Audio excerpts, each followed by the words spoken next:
ناظرین السلام علیکم ورحمۃ اللہ وبرکاتہ۔ دفاع صحیح بخاری کی ہماری یہ سیریز ہے اور اس میں یہ ہمارا تیسرا ایپیسوڈ ہے۔ تو آج ہم نے صحیح بخاری کی جس روایت کے حوالے سے گفتگو کرنی ہے وہ یہ ہے کہ بعض لوگوں کو یہ اعتراض ہے کہ صحیح بخاری کی روایت میں اونٹوں کا پیشاب پینے کی بات منقول ہے۔ تو ہندو جب یہ کہتے ہیں کہ جی ہم نے گاؤ ماتا کا پیشاب پینا ہے تو مسلمانوں کو بڑا اعتراض ہوتا ہے کہ یار یہ کیسی قوم ہے، وحیات قوم ہے کہ گائے کا پیشاب پیتے ہیں۔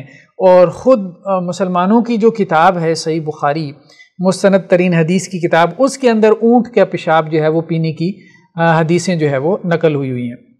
تو آپ اس بارے میں ہمیں کچھ جو ہے وہ بتائیں، گائیڈ کریں، یہ ہمیں سوال جو ہے وہ موصول ہوا ہے۔ دیکھیں یہ روایت صحیح بخاری میں کئی ایک مقامات پر ہے۔ جب بھی آپ نے کسی حدیث کا معنی اور مفہوم سمجھنا ہوتا ہے تو ایک بات ذہن میں رکھیں کہ اس کے جو روایت کرنے والے راوی ہوتے ہیں، جیسے صحابہ ہیں یا اس سے نیچے جو نریٹرز ہیں، بعض اوقات وہ اس روایت کو بیان کرنے میں، نریٹ کرنے میں کچھ لفظوں کا، کچھ ورڈز کا اختلاف کرتے ہیں، یعنی ان میں آپس میں اختلاف ہو جاتا ہے۔ اس کو پھر محدثین یہ کہتے ہیں کہ اصل میں جو حدیث ہوتی ہے نا، یہ روایت بالمعنی ہے، یعنی بیسیکلی مقصود یہ ہوتا ہے صحابی کا یا اس سے نیچے جو راوی ہوتا ہے کہ جو بات کی جا رہی ہے اس بات کو میں منو ان آگے پہنچا دوں، اور بعض اوقات اس بات کو آگے پہنچاتے ہوئے وہ کوئی اس سے جو ہے وہ ملتا جلتا لفظ بھی استعمال کر لیتا ہے جو اس نے اپنے استاد سے سنا ہو۔ ٹھیک ہے، اس کو کہتے ہیں حدیث جو ہے وہ بیسیکلی روایت بالمعنی ہے، یعنی کوشش کی گئی ہے کہ ہر جو راوی ہے اپنے استاد سے جو حدیث کے الفاظ ہیں ان کو محفوظ کرے، لیکن بعض اوقات وہ الفاظ کو اس طرح سے محفوظ نہیں کر پاتا، بلکہ جو معنی اور مفہوم ہوتا ہے اس کو وہ آگے بیان کرتا ہے۔ اس کو آپ یوں بھی سمجھیں کہ جیسے ایک استاذ ہے، میں یونیورسٹی میں جا کے کلاسیں لیتا ہوں، اب 60 بچے ہیں، ٹھیک ہے، انہوں نے میرا لیکچر سنا ہے 1 گھنٹے کا۔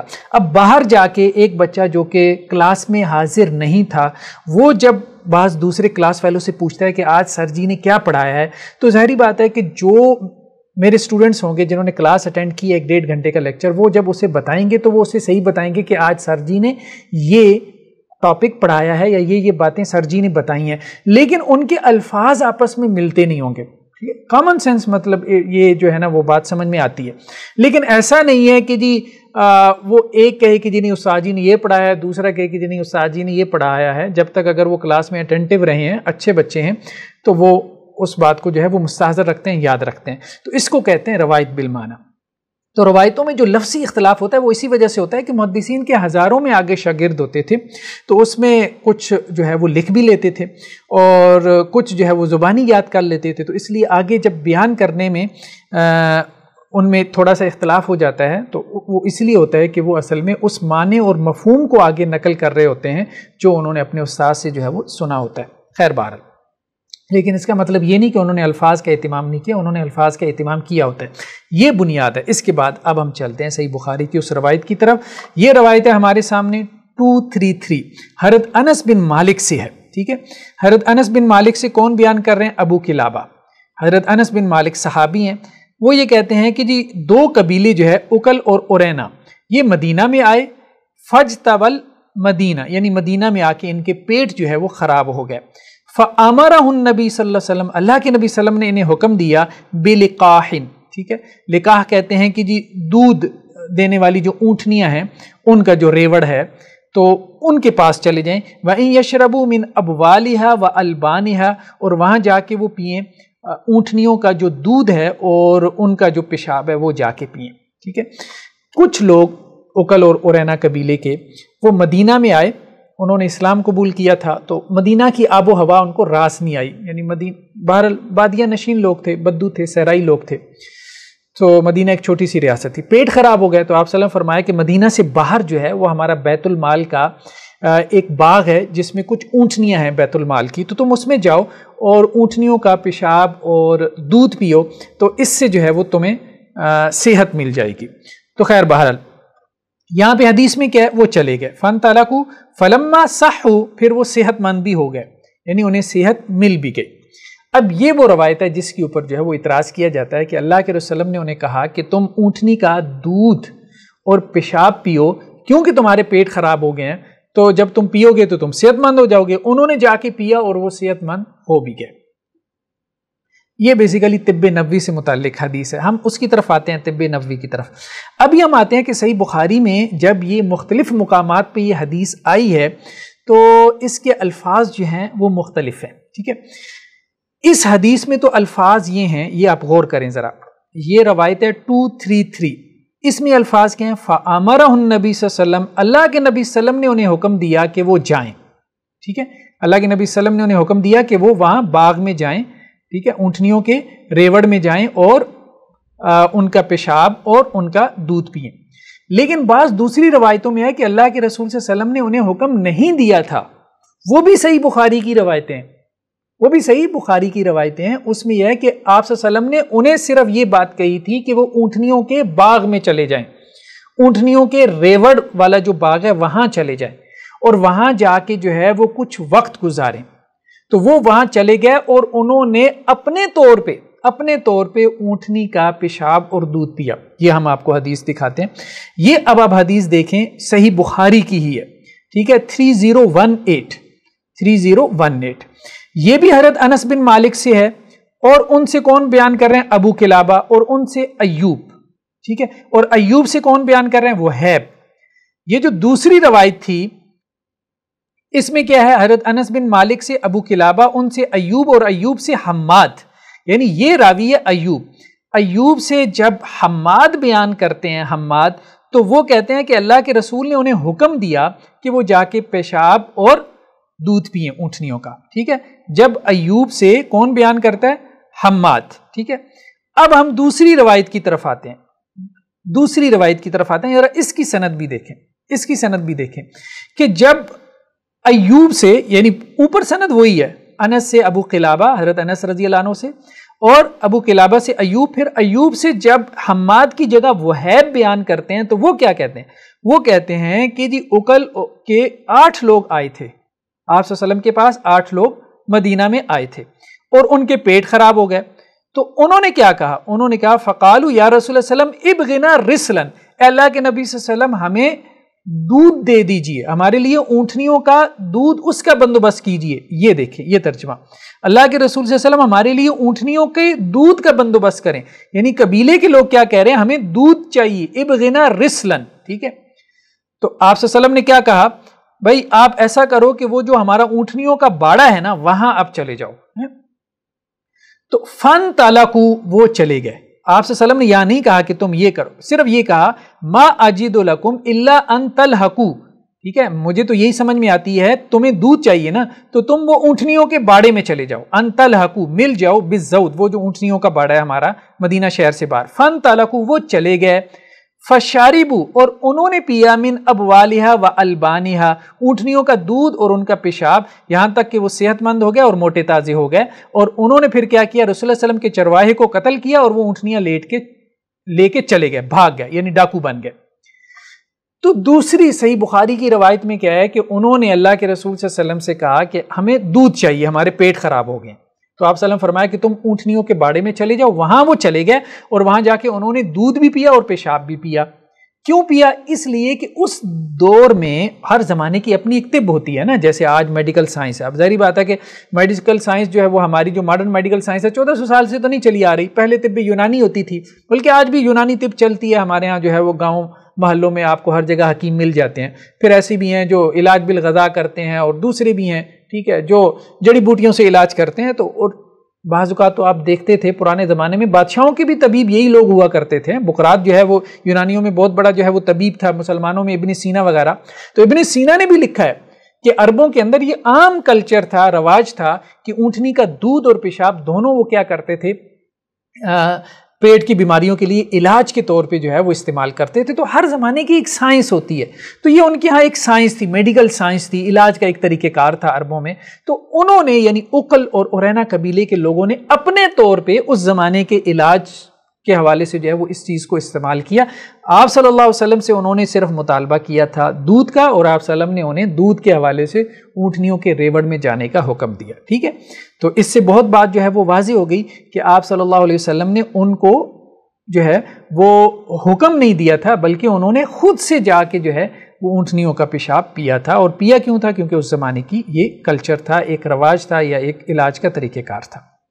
اچھا، صحیح بخاری کی ایک اور روایت ہے جس میں یہ ہے کہ آپ صلی اللہ علیہ وسلم نے نہ حکم دیا بلکہ آپ صلی اللہ علیہ وسلم نے جو ہے وہ ان کو رخصت دی. یہ دیکھیں، یہ جو ہے وہ 1501، ٹھیک ہے، یہ حضرت انس سے ہی ہے. حضرت انس سے یہ روایت کون بیان کر رہے ہیں؟ قتادہ. وہاں پہ تھا ابو قلابہ، یہاں پہ حضرت انس سے بیان کر رہے ہیں قتادہ کہ کچھ لوگ جو ہے وہ رینا قبیلے کے آپ صلی اللہ علیہ وسلم کے پاس آئے اور ان کے پیٹ خراب ہو گئے، ٹھیک ہے. فرخص لهم رسول اللہ صلی اللہ علیہ وسلم، تو اللہ کے رسول نے انہیں اجازت دی، ٹھیک ہے. رسول اللہ صلی اللہ علیہ وسلم نے انہیں اجازت دی، حکم نہیں دیا، اجازت دی. یعنی ایسا تم کر سکتے ہو. حکم میں اور اجازت میں فرق ہوتا ہے، ٹھیک ہے. یعنی ایسا کرنے کی اجازت ہے اگر تم کرنا چاہتے ہو ٹھیک ہے. یعنی یہ بھی الاؤڈ ہے. اور یہ بھی کس وجہ سے کہ اس زمانے کا ایک علاج تھا. بھائی اس زمانے میں جو ہے وہ اونٹنیوں کے دودھ سے اور پیشاب سے علاج کیا جاتا ہے پیٹ کی بیماریوں کا. اگر تم سمجھتے ہو کہ یہ ٹھیک ہے اور آباء و اجداد سے تم نے کچھ سنا ہے، جیسے ہمارے یہاں مائیں ٹوٹکے وغیرہ کرتی ہیں، چلا آتا ہے، ٹھیک ہے، تو تم کرنا چاہتے ہو تو جا کے کر لو. تو ایک حدیث میں کیا ہے؟ اجازت دی. دوسری میں کیا ہے کہ حکم دیا. تیسری روایت میں کیا ہے کہ آپ صلی اللہ علیہ وسلم نے حکم بھی نہیں دیا تھا، اجازت بھی نہیں دی تھی، بلکہ انہوں نے سوال ہی صرف یہ کیا تھا کہ ہمیں اونٹنیوں کا دودھ پینا ہے، اور آپ صلی اللہ علیہ وسلم نے انہیں دودھ پینے کے لیے بھیجا تھا. اور پیشاب اور دودھ انہوں نے جب ملا کے پیا تو وہ اپنے طور پہ ملا کے پیا، اس زمانے کی جو ہے وہ طب کو سامنے رکھتے ہوئے. ایک بات تو یہ ہو گئی، یعنی خود روایت میں ہی اس سوال کا جواب موجود ہے. صحیح بخاری کی روایت پہ جو آپ اعتراض کر رہے ہیں، صحیح بخاری سے ہی اس کا پہلا جواب کیا آ گیا؟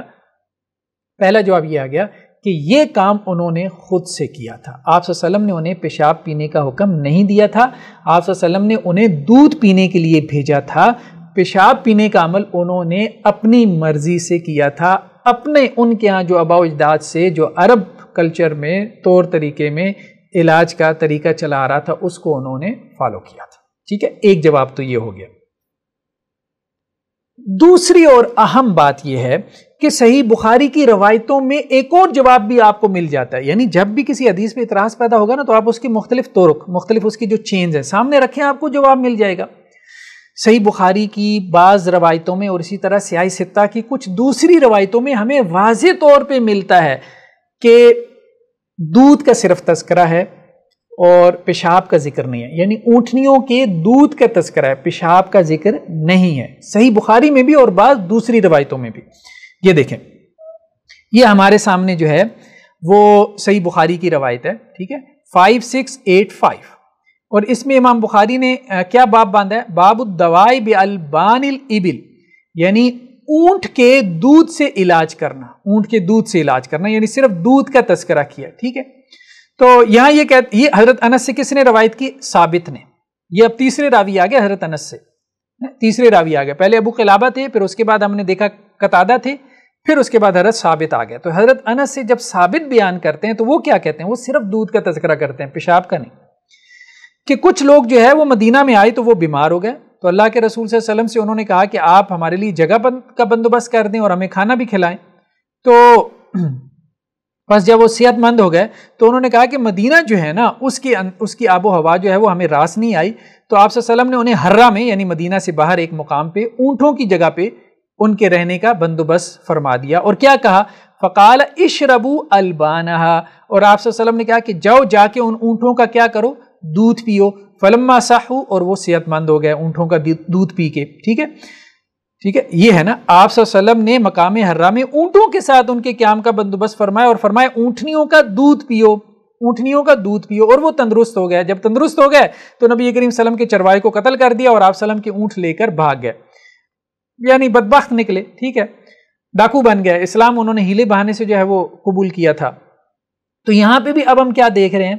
یہاں پہ بھی ہم دیکھ رہے ہیں کہ صرف جو ہے وہ دودھ کا تذکرہ ہے کہ آپ صلی اللہ علیہ وسلم نے جو انہیں حکم دیا تھا، حکم ہے، یہ حکم ہے، تو وہ صرف دودھ پینے کا حکم دیا تھا. ٹھیک ہے، اس سے بھی ہمیں یہ بات سمجھ میں آ رہی ہے کہ پچھلی روایتوں کو اور اس کو دیکھیں تو اس سے یہی بات سمجھ میں آ رہی ہے، یہ ساری روایتیں صحیح بخاری کی ہیں. ان سب کو ہم ملائیں نا، جب الفاظ کا اختلاف ہو جائے تو محدثین کیا کہتے ہیں کہ ہمارا قاعدہ ہے کہ ہم جمع کرتے ہیں، یعنی ایسا مفہوم بیان کرتے ہیں کہ جس سے کسی حدیث کی بھی مخالفت نہ ہو. سب احادیث کے جو میننگ ہے وہ آپ کو سمجھ میں آ جائیں۔ تو آپ صلی اللہ علیہ وسلم نے جو حکم دیا تھا وہ صرف دودھ پینے کا دیا تھا، باقی جو انہوں نے پیشاب پیا ہے تو وہ انہوں نے اپنے طور پہ اجتہاد کر کے وہ کام کیا ہے، اور وہ کیوں کیا؟ کیونکہ ان کے کلچر کا یہ ایک حصہ تھا، ٹھیک ہے۔ اچھا، اس کے بعد جو ہے وہ ہم دیکھتے ہیں یہ سنن نسائی کی ہمارے سامنے روایت ہے، سنن نسائی کی۔ یہ حضرت انس سے ایک اور راوی ہیں، کون ہے؟ حضرت حمید۔ یہ حضرت انس سے حضرت حمید بیان کر رہے ہیں۔ یہ کیا کہہ رہے ہیں کہ جی کچھ لوگ جو ہے وہ ارینا قبیلے کے، انہوں نے اسلام قبول کیا، مدینہ میں آئے، پیٹ خراب ہو گیا، تو آپ صلی اللہ علیہ وسلم نے انہیں کیا کہا؟ لو خرجتم الی ذود لنا، تم ہمارے اونٹوں کی طرف نکل جاؤ، فشربتم من البانھا، اور ان کا دودھ پیو، صرف دودھ کا تذکرہ ہے، دودھ کا تذکرہ، فشربتم من البانھا، صرف دودھ ہے۔ قال حمید، حمید یہ کہتے ہیں، وقال قتادہ، کہ قتادہ نے کہا ہے، یعنی حمید یہ کہتے ہیں، حمید نے تو حضرت انس سے جب سنا ہے تو صرف دودھ کا تذکرہ کیا ہے، لیکن حمید نے کہا کہ قتادہ جب حضرت انس سے بیان کر رہے ہیں تو انہوں نے دودھ کے ساتھ وَأَبْوَالِهَا کے الفاظ بھی استعمال کیے ہیں، پیشاب کے بھی، ٹھیک ہے۔ تو حضرت حمید یہ کہہ رہے ہیں کہ میں نے جو حضرت انس سے سنا ہے اس میں صرف دودھ کے الفاظ ہیں، لیکن جو میرے دوسرے کلاس فیلو ہیں، قتادہ جو ہیں، انہوں نے جب حضرت انس سے سنا ہے، جب وہ یہ حدیث حضرت انس سے ذکر کرتے ہیں تو وہ کیا کہتے ہیں؟ وہ یہ کہتے ہیں کہ دودھ کے ساتھ جو ہے وہ پیشاب کا بھی تذکرہ ہے، پیشاب کا بھی تذکرہ ہے۔ تو گویا حضرت انس سے بعض راویوں نے صرف دودھ کا تذکرہ کیا، صرف دودھ کا۔ صحیح بخاری میں حضرت ثابت نے صرف دودھ کا تذکرہ کیا، صحیح بخاری میں روایت ہے۔ سنن نسائی میں حضرت انس سے جو ہے وہ حضرت حمید نے بیان کیا تو صرف دودھ کا تذکرہ کیا، ٹھیک ہے۔ اس کے بعد ہم آتے ہیں کہ ایک اور روایت ہے جو ہمارے سامنے سنن ابی داؤد کی، وہ اس سے ملتی جلتی ہے، یہ روایت نہیں ہے لیکن اس سے ملتی جلتی ہے، اس روایت کو سمجھنے میں اس سے بہت مدد ملے گی۔ کہ ایک شخص آیا حضرت ابو ذر کے پاس، تو حضرت ابو ذر نے کہا اس شخص سے، اپنے کسی مسئلے میں پریشان تھا، کہ میرا پیٹ جو ہے نا وہ مدینہ میں تھا تو خراب ہو گیا، تو اللہ کے رسول صلی اللہ علیہ وسلم نے مجھے حکم دیا کہ میں اونٹنیوں اور بکریوں کے ساتھ جا کے ملوں، ٹھیک ہے، یعنی اونٹنیوں اور بکریوں میں جا کے رہوں۔ فقال علی اشرب من البانھا، اور مجھے اللہ کے رسول صلی اللہ علیہ وسلم نے کیا کہا کہ ان کا دودھ جا کے پینا ہے، کیا کہا ان کا؟ پس رسول اللہ علیہ وسلم نے میرے لیے چند اونٹوں اور بکریوں کا حکم دیا کہ اسے دے دی جائے، اور مجھے فرمایا کہ ان کا دودھ پیو، ان کا دودھ پیو، بکریوں کا دودھ پیو۔ حماد یہ کہتے ہیں، حماد یہ کہتے ہیں وَأَشُكُّ فِي أَبْوَالِهَا هَذَا قَوْلُ حماد، مجھے یہ شک ہے کہ آپ صلی اللہ علیہ وسلم نے پیشاب کا بھی کہا تھا کہ نہیں کہا تھا، حماد کا کہنا یہ ہے۔ حماد کی روایت میں مجھے شک ہے کہ اس میں پیشاب کا بیان ہے یا نہیں، ٹھیک ہے۔ تو یہ سنن ابی داؤد کی روایت میں بھی ہے کہ ایک اور موقع پہ اللہ کے رسول صلی اللہ علیہ وسلم نے حضرت ابو ذر کو جو چیز تجویز کی تھی پیٹ کے خراب ہونے پہ بطور دوا کے، وہ صرف اونٹنیوں کا دودھ تھا، اس میں پیشاب نہیں تھا۔ ہاں، ایک اور راوی نے کہا کہ مجھے شک ہے، وہ بھی شک والی بات ہے، وہ بھی کنفرم نہیں۔ کنفرم بات کیا ہے کہ صرف دودھ آپ صلی اللہ علیہ وسلم نے تجویز کیا تھا۔ تو یہ سنن ابی داؤد کی روایت سے بھی یہ معلوم ہو رہا ہے کہ ایک اور واقعے میں ایک اور صحابی کو آپ صلی اللہ علیہ وسلم صرف دودھ ہی تجویز کر رہے ہیں، اونٹنیوں کا دودھ ہی۔ تو گویا کہ اکل اور ارینا قبیلے کے لوگوں کو بھی صرف آپ صلی اللہ علیہ وسلم نے دودھ ہی تجویز کیا تھا، باقی جو انہوں نے وہ پیا ہے تو وہ انہوں نے اپنے اجتہاد کے طور پہ پیا ہے، ٹھیک ہے۔ یہ بات واضح ہو گئی، کلیئر ہو گئی۔ ہمیں یہ بات سمجھ میں آتی ہے صحیح بخاری کی ساری روایتوں کو، سیاہ ستہ کی روایتوں کو سامنے رکھیں تو، ٹھیک ہے۔ پہلی بات تو یہ ہے کہ آپ صلی اللہ علیہ وسلم نے اونٹنیوں کا دودھ پینے کا حکم دیا۔ دوسری بات یہ ہے کہ جن روایتوں میں یہ الفاظ ہیں کہ پیشاب کا بھی تذکرہ ہے، تو وہاں کیا مراد ہے کہ وہ پیشاب پینے کا حکم آپ صلی اللہ علیہ وسلم نے نہیں دیا تھا، بلکہ وہ خود گئے ہیں اور انہوں نے اپنے طور پہ وہ پیشاب پیا ہے۔ یہ ساری روایتیں ہم نے آپ کے سامنے رکھ دیں، دوبارہ جا کے ان کے سکرین شاٹ کو ذرا غور کر کے روک کے دیکھیں گے تو یہ بات سمجھ میں آ جائے گی، ٹھیک۔ یہ ہو گئی دوسری بات، ٹھیک ہے۔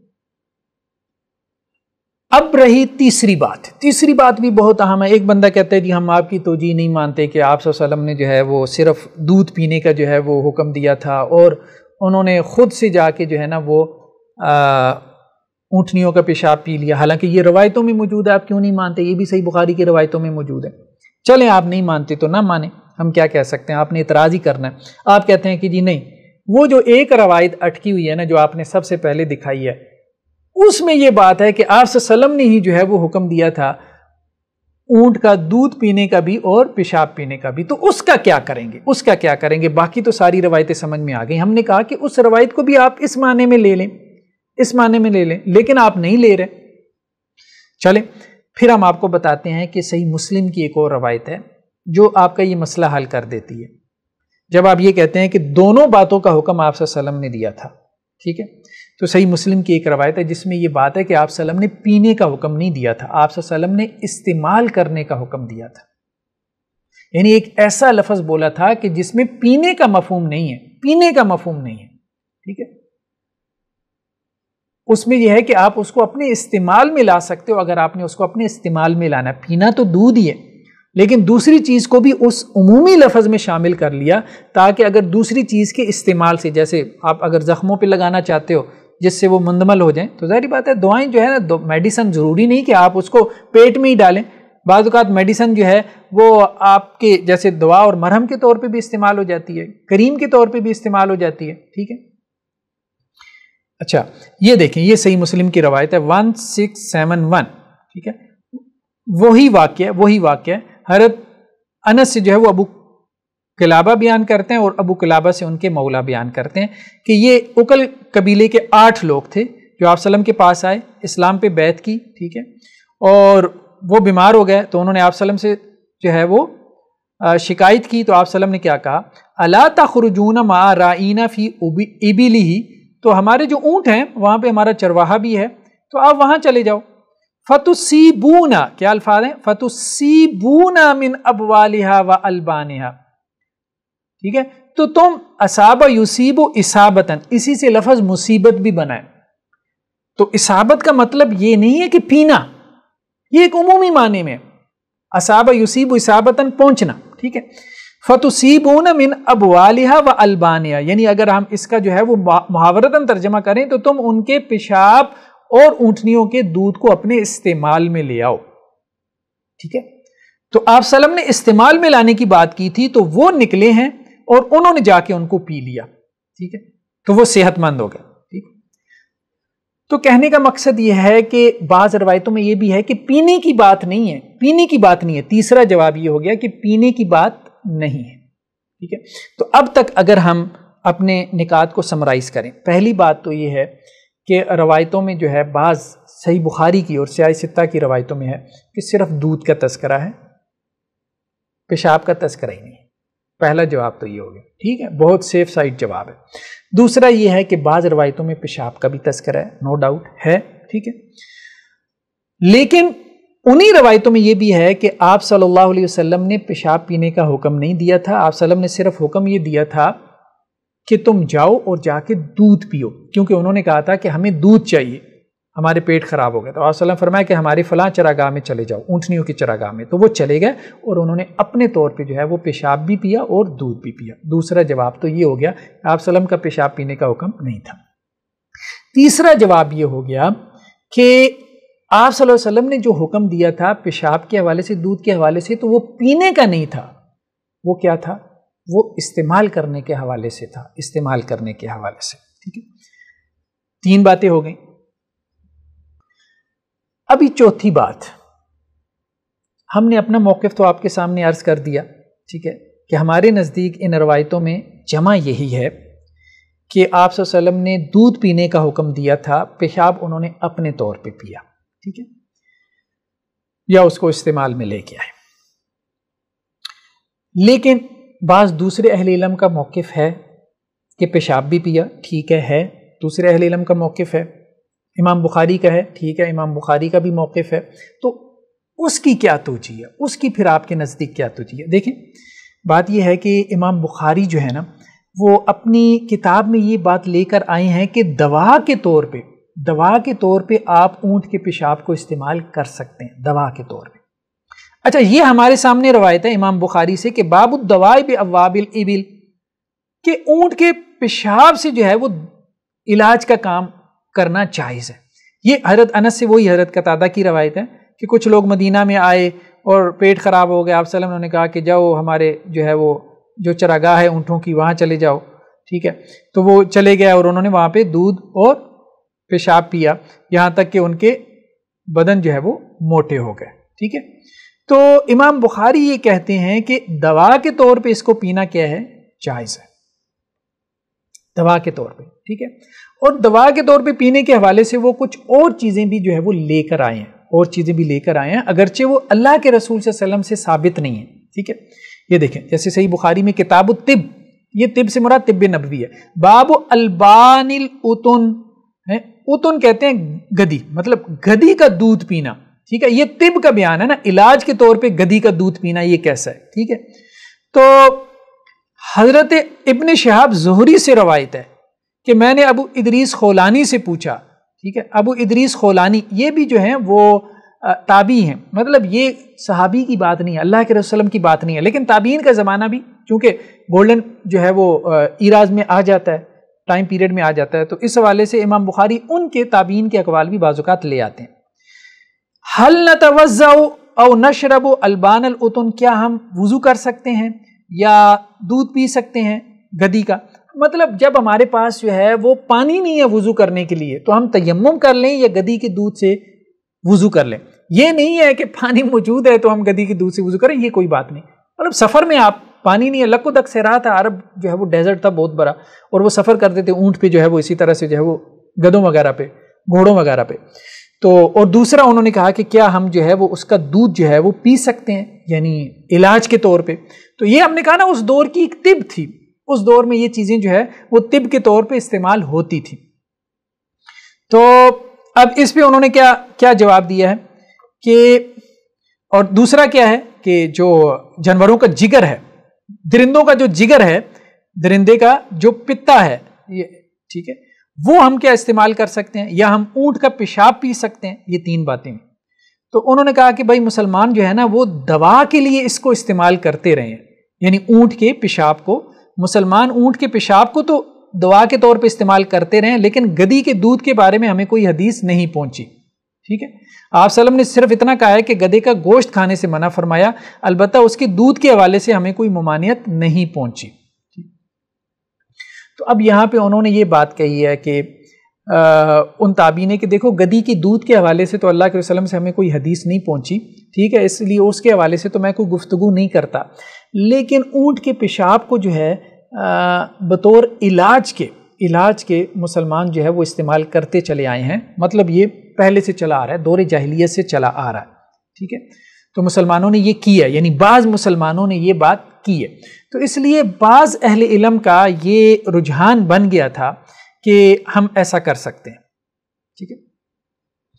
اب اس میں جو فقہا ہیں، ہمارے یہاں 4 فقہا معروف ہیں، مالکیہ اور حنابلہ جو ہے وہ یہ کہتے ہیں کہ یہ جو عقل اور ارینا قبیلے کے حوالے سے روایتیں ہیں، ان کی بنیاد پہ ہمیں یہ لگتا ہے کہ اونٹ نہیں، وہ کہتے ہیں جو بھی جانور ہے، اونٹ ہے، گائے ہے، بکری ہے، ان کا جو پیشاب ہے نا وہ پاک ہے، وہ طاہر ہے، ان کا پیشاب جو ہے وہ ناپاک نہیں ہے۔ حلال جانور جو بھی ہوگا نا، مالکیہ 2 اسکول آف تھاٹ، مالکیہ اور حنابلہ یہ کہتے ہیں کہ حلال جانور، گائے بھی ہو، اونٹ بھی ہو اور بکری بھی ہو، یعنی اس میں اونٹ کی کوئی تخصیص نہیں ہے، وہ کہتے ہیں حلال جانور کا پیشاب پاک ہے، ٹھیک ہے، ان روایتوں کی وجہ سے۔ امام ابو حنیفہ یہ کہتے ہیں رحمہ اللہ، اور قاضی ابو یوسف رحمہ اللہ، وہ یہ کہتے ہیں کہ اصل میں یہ جو اجازت دی گئی تھی نا، یہ اس قبیلے کے ساتھ خاص ہے، عقل اور ارینا قبیلے کے ساتھ، یعنی ان کو جو پیشاب پینے کی اجازت دی گئی تو یہ اس قبیلے کے ساتھ خاص ہے، اور پیشاب جو ہے وہ نجس ہی ہے، پیشاب کیا ہے؟ نجاست ہی ہے، اگرچہ وہ کہتے ہیں کہ یہ نجاست خفیفہ ہے، حلال جانور کا جو پیشاب ہے یہ ہلکی نجاست ہے، حرام جانور کا جو پیشاب ہے یہ نجاست غلیظ ہے، یعنی گاڑی نجاست ہے، بھاری نجاست ہے، ٹھیک ہے۔ امام شافعی کا کیا موقف ہے؟ اور ہمیں امام شافعی کا موقف پسند ہے۔ امام شافعی کہتے ہیں بھئی سیدھی سی بات ہے، پیشاب کیا ہے، حلال جانور کا ہو یا حرام جانور کا ہو یا انسان کا ہو، پیشاب نجس ہے، پیشاب کیا ہے؟ نجس ہے، کیونکہ رسول اللہ صلی اللہ علیہ وسلم نے فرمایا، جیسا کہ صحیح مسلم کی روایت ہے، یہ دیکھیں نا، اب یہاں پہ باب کا عنوان بھی کیا ہے کہ پیشاب کی نجاست پہ کیا دلیل ہے، پیشاب کے نجس ہونے کی دلیل، اور اس سے بچنا واجب ہے، ٹھیک ہے۔ تو ایک روایت میں کیا الفاظ ہیں کہ آپ صلی اللہ علیہ وسلم فرمایا کہ اس شخص کو عذاب ہوگا کہ جو اپنے پیشاب سے نہیں بچتا، لا یستنزع عن البول، جو پیشاب سے نہیں بچتا، اس شخص کو کیا ہوگا؟ عذاب ہوگا، ٹھیک ہے۔ اسی طرح ایک اور روایت ہے سنن دارقطنی کی روایت ہے، یہ بھی صحیح روایت ہے، صحیح روایت ہے، ٹھیک ہے۔ آپ صلی اللہ علیہ وسلم نے حکم دیا استنزیو من البول، پیشاب سے بچو، فإن عامۃ عذاب القبر منہ، کیونکہ عذاب قبر جو عام طور پہ ہوگا وہ پیشاب کی وجہ سے ہوگا۔ تو گویا آپ صلی اللہ علیہ وسلم کا حکم موجود ہے پیشاب سے بچنے کا، اور یہ عام حکم ہے، اگرچہ بعض روایتوں میں یہ ہے کہ آپ صلی اللہ علیہ وسلم نے کہا کہ اپنے پیشاب سے جو نہیں بچتا تو اس کو عذاب قبر ہوگا، لیکن بعض روایتوں میں یہ بھی ہے کہ آپ صلی اللہ علیہ وسلم نے اس کو عام رکھا ہے، اپنے پیشاب کا تذکرہ نہیں کیا، انسان کے پیشاب کا تذکرہ نہیں کیا، آپ نے کہا پیشاب سے بچو، ٹھیک ہے۔ تو اس لیے امام شافعی کا موقف یہی ہے انہی روایتوں کی بنیاد پہ کہ پیشاب جو ہے کوئی بھی ہو، دیکھیں نا، جو چیز بدبودار ہے نا اس کی اسلام میں جو ہے وہ اجازت ہونا، یہ مطلب دل اس کی طرف مائل بھی نہیں ہوتا، ویسے تو روایتیں بھی موجود ہیں، ٹھیک ہے۔ تو ایک جو چیز نجس ہوتی ہے نا وہ ویسے ہی جو ہے وہ طبیعت اس سے جو ہے وہ کیا ہے ابال کھاتی ہے، انسانی طبیعت کو جو ہے نا وہ چیز پسند نہیں آتی، ٹھیک ہے۔ تو بدبودار چیز ہو، غلیظ چیز ہو، ٹھیک ہے، تو جو ہے وہ اس سے ہمارا دین ہمیشہ جو ہے وہ ہمیں دور رہنے کا حکم دے گا۔ تو پیشاب جو ہے وہ اصل میں کیا ہے، امام شافعی کا موقف یہ ہے کہ وہ نجس ہے، ٹھیک۔ تو ہمارا بھی یہی موقف ہے، پیشاب انسان کا ہو، حلال جانوروں کا، حرام جانوروں کا، وہ نجس ہے۔ ہاں، اب اس میں دو باتیں آ گئیں کہ ان روایتوں کا کیا معنی ہے۔ تو ہم نے کہا کہ ان روایتوں میں ایک بات تو یہ ہے کہ صرف دودھ کا تذکرہ ہے، پہلی بات، پہلا جواب یہ ہے کہ صرف دودھ کا تذکرہ ہے۔ دوسرا آپ کہتے ہیں کہ نہیں، بعض جو چینز ہیں، بعض جو طرق ہیں ان میں پیشاب کا بھی تذکرہ ہے، تو اس کا جواب ہم نے یہ دے دیا کہ وہ پیشاب کا آپ صلی اللہ علیہ وسلم نے حکم نہیں دیا تھا پینے کا، آپ صلی اللہ علیہ وسلم نے صرف دودھ پینے کا حکم دیا تھا، وہ روایتوں میں موجود ہے، اور انہوں نے خود سے جا کے جو ہے وہ پیشاب پیا ہے، یعنی یہ ان کی طرف سے کیا تھا، اجتہاد تھا۔ یہ روایت ہم آپ کو دوبارہ دکھا دیں، اس کو ذرا غور سے پڑھیے گا، یہ والی روایت، ٹھیک ہے، یہاں سے لے کے یہاں تک، ٹھیک ہے، کہ یہ انہوں نے جو ہے وہ خود سے جو ہے وہ پیا تھا، ٹھیک ہے۔ یہاں سے اس کا ترجمہ پڑھ لیں کہ آپ ہمارے لیے اونٹنیوں کا دودھ کا بندوبست کر لیں، آپ نے فرمایا تم وہاں اونٹنیوں کے چراگاہ میں جا کے قیام کرو، اور وہاں جا کے انہوں نے دودھ اور پیشاب پیا۔ تو دوسرا جواب یہ ہو گیا کہ پیشاب پینے کا آپ صلی اللہ علیہ وسلم نے حکم نہیں دیا تھا، انہوں نے خود سے جا کے پیا۔ اور تیسری بات یہ ہے کہ پینے کے بارے میں بھی راویوں کا اختلاف ہے، بعض راویوں نے پینے کا لفظ ہی نہیں استعمال کیا، وہ بھی صحیح بخاری کی روایتیں ہیں، وہاں تسیبونا کے الفاظ ہیں، ٹھیک ہے، کہ تم جا کے اس کو استعمال میں لے کے آؤ، ٹھیک ہے۔ اور استعمال ہم نے کہا کہ وہ خارجی استعمال بھی ہو سکتا ہے، کسی چیز کا خارجی استعمال بھی ہو سکتا ہے، تو خارجی استعمال میں تو کوئی حرج نہیں ہے، ٹھیک ہے۔ ایک چیز کو بطور دوا کے اگر اس کا خارجی استعمال ہے تو آپ اس کے استعمال میں کوئی حرج نہیں ہے۔ ہاں، آخری بات آپ کی یہ رہ گئی تھی کہ پھر مسلمانوں میں سے بعض علماء اس کے قائل ہیں، ٹھیک ہے، کہ اونٹنی کا پیشاب جو ہے وہ پیا جا سکتا ہے، اس کا پینا جائز ہے۔ تو ہم نے کہا کہ اس میں بعض علماء اس کی بھی قائل ہیں کہ اونٹنی کا پیشاب پینا جائز نہیں ہے کیونکہ وہ نجس ہے، ٹھیک ہے، اس کی بھی قائل ہیں، اور ہمارا موقف یہی ہے، اور روایتوں سے بھی یہی موقف جو ہے وہ ہمیں معلوم ہوتا ہے۔ باقی رہ گئی یہ بات کہ اونٹنی کا پیشاب بطور علاج پیا جا سکتا ہے، تو یہ ایک اصولی مسئلہ ہے، اور یہ ایک اختلافی مسئلہ ہے جس کو اصطلاح میں کہتے ہیں تداوی بالحرام۔ کیا حرام سے علاج کیا جا سکتا ہے اگر حلال موجود نہیں ہے؟ مثال کے طور پہ حلال موجود نہیں ہے، کوئی دوا نہیں ہے، تو جان بچانے کے لیے آپ کیا حرام دوا استعمال کر سکتے ہیں؟ تو اس کی شاید گنجائش نکلتی ہے، کیونکہ جان بچانا بہت اہم ہے، تو جان بچانے کے لیے آپ کسی حرام دوا کو استعمال کر سکتے ہیں، یہ بات درست ہے، جبکہ حلال دوا موجود نہ ہو۔ تو آج تو ظاہری بات ہے پیٹ کی جو بیماری ہے اس کے علاج کے لیے دوائیں موجود ہیں، میڈیسن موجود ہیں، تو آج جو ہے وہ اونٹنی کا پیشاب پینے کی ضرورت بالکل بھی نہیں ہے، دوا کے طور پہ، میڈیسن کے طور پہ بھی ضرورت نہیں ہے۔ اب بات آ گئی کہ جی ہندو کہتے ہیں کہ جی گائے کا پیشاب پینا، دیکھیں ہندو جو ہے وہ گائے کا پیشاب تبرک سمجھ کے پیتے ہیں، گاؤ ماتا ان کے ہاں مطلب ایک مذہبی شعار ہے، ٹھیک ہے، وہ اس کو ثواب سمجھ کے پیتے ہیں اپنے مذہب میں۔ ہمارے ہاں اونٹنی کا جو پیشاب ہے اس کے کوئی تبرک اور ثواب سمجھ کے پینے کا کوئی مسئلہ نہیں ہے، وہ بھی صرف اونٹنی کا نہیں بلکہ حلال جانوروں کے حوالے سے بحث ہے. جو بھی حلال جانور ہو، وہ گائے ہو، وہ بکری ہو، وہ اونٹ ہو، کوئی بھی ہو، تو ان کے حوالے سے بحث یہ ہے کہ کیا ان کے پیشاب سے علاج کیا جا سکتا ہے کہ نہیں. یعنی یہ طب نبوی کا موضوع ہے، طب نبوی کا موضوع ہے. ٹھیک ہے، علاج کیا جا سکتا ہے کہ نہیں. تو بطور علاج، جبکہ کوئی اور علاج نہ ہو، تو کیا حلال جانور کے پیشاب کو بطور علاج استعمال کیا جا سکتا ہے، جبکہ اس کے علاج سے فائدہ ہوتا ہے، نظر بھی آ رہا ہو. تو یہ ایک علمی بحث ہے، یہ ایک علمی بحث ہے. اس میں ہمارے نزدیک جو ہے وہ گنجائش نکلتی ہے بطور علاج کے، جبکہ آپ کے پاس کوئی اور جو ہے وہ طریقہ علاج حلال طریقے سے نہ ہو. تو یہ اس کل بحث کا خلاصہ ہے. جزاکم اللہ خیرہ. انشاءاللہ نیکسٹ ایپیسوڈ میں ایک نئے موضوع کے ساتھ ملتے ہیں. اس وقت تک کے لیے اللہ حافظ. السلام علیکم ورحمۃ اللہ وبرکاتہ.